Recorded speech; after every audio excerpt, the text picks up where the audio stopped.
Kerala CBI అధికారులు కాకినాడ వచ్చారు. 80 రోజుల క్రితం ఓ వ్యక్తి అనుమానాస్పద మృతి కేసును ఛేదించేందుకు రంగంలోకి దిగారు.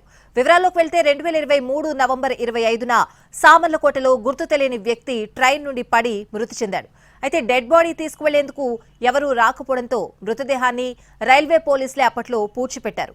చనిపోయిన వ్యక్తి ఫోటో చూసి ఆర్మీలో పనిచేస్తున్న శశాంక్ అనుమానం వ్యక్తం చేశారు కుటుంబ సభ్యులు.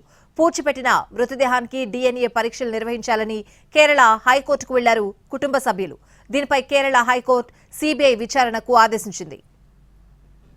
మరోవైపు మృతదేహాన్ని బయటకు తీసి DNA శాంపిల్స్ కలెక్ట్ చేసి ఫోరెన్సిక్ ల్యాబ్ కు పంపించారు అధికారులు. రిపోర్ట్ ఆధారంగా ఆ మృతదేహం శశాంక్ దేనా కాదా అనేది విచారణ చేస్తామని చెప్తున్నారు. ఆర్మీలో పనిచేస్తూ అరుణాచల్ ప్రదేశ్లో శశాంక్ తప్పిపోయాడని అంటున్నారు కుటుంబ సభ్యులు.